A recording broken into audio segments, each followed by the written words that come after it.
నువ్వు నాకు దొరకలేదంటే నేను అసలు ప్రాణాలతోనే ఉండనురా. నువ్వు నన్ను మోసం చేస్తావరా? అరే ఏంటి, డోంట్ బీ సిల్లీ. నువ్వెందుకు ఇలా మాట్లాడుతున్నావు? నే పెళ్లి గురించి మాట్లాడేప్పుడల్లా నువ్వు ఎస్కేప్ అయిపోతున్నావు. నేనే అంత తెలియదక్కుదాన్ని కాదు. ఇదే మగాడికి ఆడదానికి ఉన్న వ్యత్యాసం. లేడీస్ ఎప్పుడు ఇలాగే ఎప్పుడు ఏదైనా డ్రీమ్ చేస్తూ ఉంటారు, కానీ మేము మగాళ్ళలా కాదు. Very practical. నిన్ను తీసుకెళ్లి రెంటెడ్ హౌస్ లోనో అన్నం లేకుండా నేను అలా చేయను. నీకు ఇల్లు అంటే పెద్దగా ఒక రాణిలాగా. వెల్ఫెట్ మహారాజా ఇప్పుడు ముష్టోడివే ఏంటి? హే కమాన్ నిరోషా, కోర్టులో బిజినెస్ ని పంపింగ్ చేస్తున్నా. అది సడన్ గా విత్డ్రా చేయనవదు. నాకు ఈ దుబాయ్ ప్రాజెక్ట్ కి అర్జెంట్ గా ఒక 50 lakhs అవసరం అవుతుంది.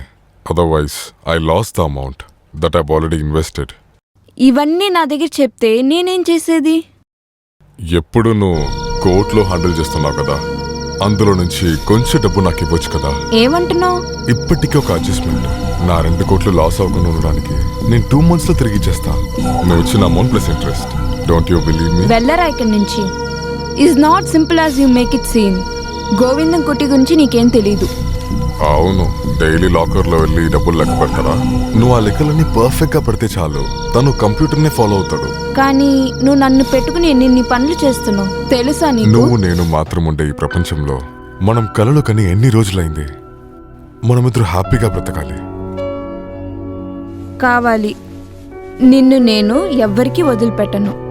నీకే నష్టం కలగకుండా నీకోసం ఏదైనా చేస్తాను. అయ్యయ్యో, ఈమంతా ఒక మనిషేనా? కూడానే పనిచేసే అమ్మాయినే చేర్చాలని చూశాడు. అతను ఇంత చీప్గా ఉంటాడని నేనెప్పుడు కల్లో కూడా అనుకోలేదు. నాకదేమి పెద్ద విషయంలా అనిపించడం లేదు. సమయం దొరికితే మగవాళ్ళందరూ ఇలాగే ఉంటారు. ఏదేమైనా సరే మంజు, భర్తని ఎంతో ప్రేమిస్తున్నా నువ్వు దీన్నంతటిని నువ్వు అసలు ఎలా భరిస్తున్నావు? అవునవును, ఇలా నెమ్మదిగా ఉండే అమ్మాయిలు ఇంకెవరన్నా ఉన్నారా ఇక్కడ? చెప్పండి. అంతా భర్తల ఇష్టమే. గోవిందంతో చెప్పడం తప్ప మనకి వేరే దారి లేదు. ఇప్పుడు ఎన్ననుకుని ఏం ప్రయోజనం? ఆ మనిషితో పాటు ఒక బిడ్డను కూడా కనీసి పెట్టావుగా. నేను కాని తన ప్లేస్లో ఉంటే ఓ నిమిషమే నేను ఆ బంధాన్ని వదిలేసి వచ్చేదాన్ని. జరిగిందేదో జరిగిపోయింది. నాకు సంబంధించినంత వరకు ఈ సమస్యకు ఒకటే సమాధానం. నీ సొంత కాల్లో నువ్వు నిలబడాలి. అందుకు ఇప్పుడు నీకు ఒక పని కావాలి. పోస్ట్ గ్రాడ్యుయేషన్ చదివిన అమ్మాయికి ఇప్పుడు పని దొరకడం కష్టమా? ఇది నాకు ఇష్టం లేకుండా ఏం కాదు. ఇలా చూడు మంజు, మన సొంత కాళ్ళ మీద మనం నుంచున్నామంటే ఆ తర్వాత ఎవరికి భయపడక్కర్లేదు. అసహ్యపడి మనం వాళ్ల ముందు చేతులు కట్టుకొని నిలబడ్డమే ఎంత అవమానమో తెలుసా నీకు? ఈ రోజు నుంచి మంజు యొక్క పని కానీ భద్రత కానీ ఇవన్నీ విషయమే కాదు, అందరి విషయం కూడా. అంతేకాదు మా బాధ్యత కూడా. నువ్వు ఈ మెంబర్షిప్ ఫామ్ లో సంతకం పెట్టు. ఆలోచించడానికి ఏమీ లేదు మంజు, సైన్ చెయ్యి. సంతకం పెట్టు.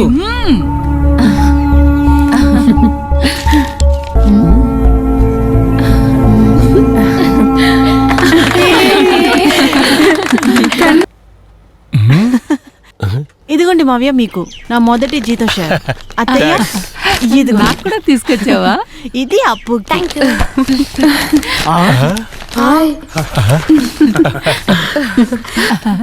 చాలా బాగుంది. అద్భుతంగా ఉంది.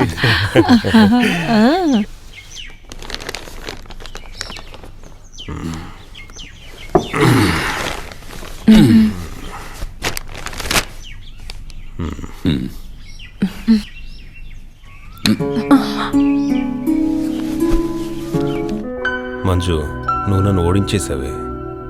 నేను పాతకాలం వాడిని, నా దృష్టి పాతదిగానే ఉంటుంది. నువ్వు నా కళ్ళు తెరిపించావు. నిజం చెప్పాలంటే మగాళ్ళందరూ స్వార్థపరులే. ఒక అమ్మాయిని పెళ్లి చేసుకుని ఆ అమ్మాయి తింటోందా నిద్రిస్తోందని మాత్రమే చూస్తాం, కానీ దాన్ని దాటి తన మనసులో ఏమనుకుంటుందన్న దాని గురించి ఆలోచించాం. పుట్టి పెరిగిన స్థలాన్ని, ఎంతో గారాబంగా పెంచిన తల్లిదండ్రుల్ని అన్నిటినీ విడిచిపెట్టి ఒకరోజు ఒక కొత్త ఇంటికి రావడం, కూతుర్ని దూరం చేసుకున్న ఆ తల్లిదండ్రులకి ఎంత బాధుంటుంది చెప్పు. నీ తల్లిదండ్రులను విడిచిపెట్టి నువ్వు ఇక్కడికొచ్చి ఉండడం నిన్నెంత బాధిస్తుందో చెప్పు.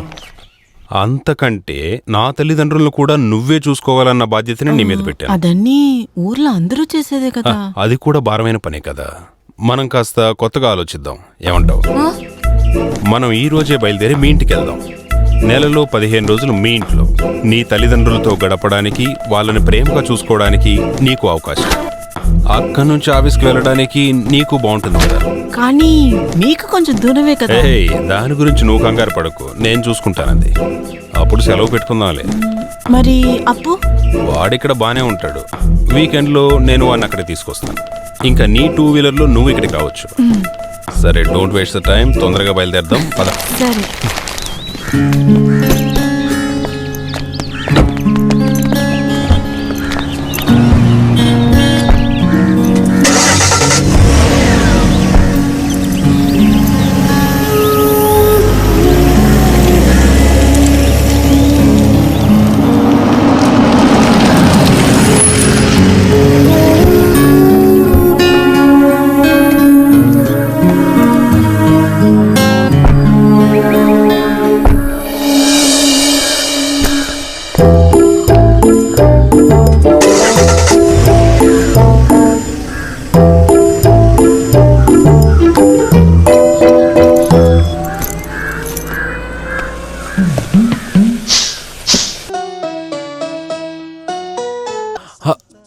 నేను చూస్తానే ఉన్నాను.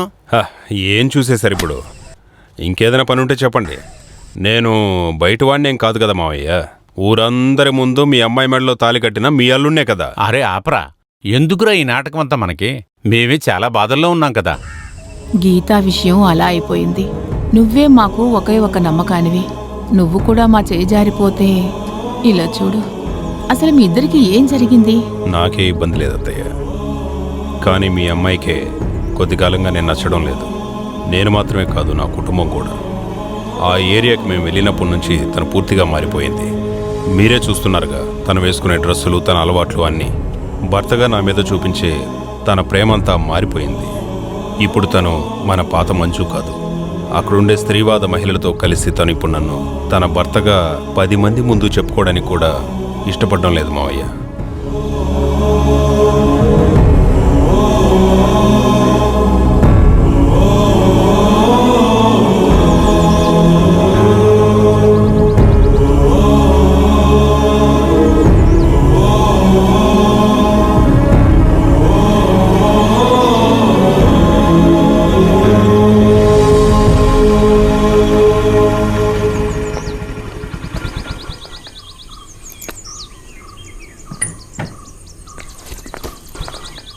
మంజు, అక్కడే ఆగు. నీ ప్రాబ్లం ఏంటో చెప్పు. ప్రాబ్లమా? ఏం ప్రాబ్లం? ఇక్కడ చూడు, నీ డ్రామాలని నా దగ్గర వెయ్యక. ఆ కాలనీలో ఉండడానికి వెళ్ళినప్పటి నుంచి నువ్వు చాలా మారిపోయావు. అటువంటి మోసమైన ఆడవాళ్లతో సహవాసం చేసిన తర్వాత నీకు మొగుడు అక్కర్లేదు, కుటుంబం అక్కర్లేదు, అంతే కదా? నువ్వేం చెప్పొద్దు, అంతా చెప్పేశాడు వాడు. ఓహో, అయితే ఇదే మీ ప్రాబ్లం. కన్న కూతురు పైన మీకు నమ్మకం లేదు, కానీ ఎక్కడి నుంచో వచ్చినా చుట్టుపక్కల వాళ్ళందరూ గుడ్లు అప్పగించుకొని చూస్తున్నారు నీ తాళి ఎప్పుడు తెగుతుందా అని. అందుకే ఆడపిల్లలకి ఎక్కువ గారం ఇవ్వకూడదంటారు. మనం ఏ తప్పు చేసినా తల్లిదండ్రులు ఉన్నారు చూసుకుంటారు, కానీ వాళ్ళకి ధైర్యం. ఇలా చూడు, పెళ్లి తర్వాత ఒక అమ్మాయికి ఇల్లంటూ ఉంటే అది భర్త ఇల్లే. వద్దు, నువ్వు ఇక్కడి నుంచి ఎప్పుడు వెళుతున్నావు? నువ్వు ఇక్కడ ఉన్నది చాలు.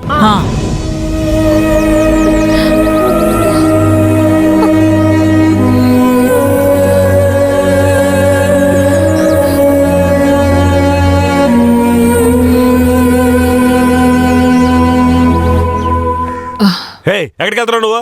నీ కేడి పనుంటే ఆ గేట్ అవతల పెట్టుకో. వెళ్ళ ఇక్కడి నుంచి వెళ్ళ. పెద్దాయనా, ముందు తప్పుకో. మిమ్మల్ని చూడ్డానికి ఏమి రాలేదు, మంజుని చూడ్డానికి నేను వచ్చాను. దాన్ని చూసినంత వరకు చాలు. మానం మర్యాదతో బతుకుతున్న ఆ అమ్మాయి తల మీదే లేనిపోని నిందల అమ్మాయి మీద వేసి బాగున్న కుటుంబాన్ని నాశనం చేసావు కదా నువ్వు. ఇక మీద నువ్వు ఇంట్లో ఉండకూడదు. ఇలా చూడు ముసలాడా, నాతో మాట్లాడేటప్పుడు జాగ్రత్తగా మాట్లాడు. నేను ఎవరనేది నీకు అసలు తెలుసా? లోకల్ ఎస్ఐకి నేను పెళ్ళాన్ని. నువ్వు వాడికి పెళ్ళావా లేకపోతే వాడు నీకు పెళ్ళావా? ఇలా చూడు, ఎక్కువగా మాట్లాడావంటే చెప్పుతో కొడతాను. మాటకొస్తే నువ్వు ఎందుకు చెప్పిస్తున్నావు? అసలు నువ్వు మొత్తగా బట్టలు కూడా విప్పేయవచ్చు కదా నువ్వు. అదే కదా మీ వంశ పారంపర్యం. ఆడవాళ్ళ హక్కుల గురించి మాట్లాడుతూ మొహం నిండా మేకప్ వేసుకుని మిగతా వాళ్ళ కుటుంబాన్ని నాశనం చేయడానికి వచ్చావు కదా నువ్వు ఇప్పటిదాకా అసలైన మొగాన్ని చూడలేదు. నువ్వు కొట్టారనుకో. ఏంటి, నన్ను కొట్టి ధైర్యం ఉందా నీకు? నిన్ను కొట్టారనుకో, నా చేతికి అవమానమే. ఇంతకు ముందు నా కొడుకు నిన్ను కొట్టి తరివేశారు కదా, ఎందుకు వచ్చావు నువ్వు? సిగ్గు సెరవు లేకుండా ఊరుకుంటూ చాలండి. చేశావు. పోవే బయటికి.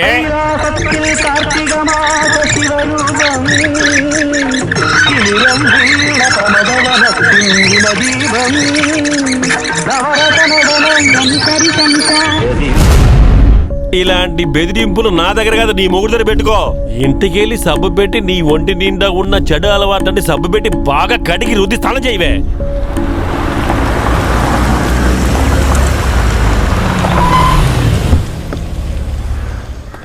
అక్క అక్క అక్క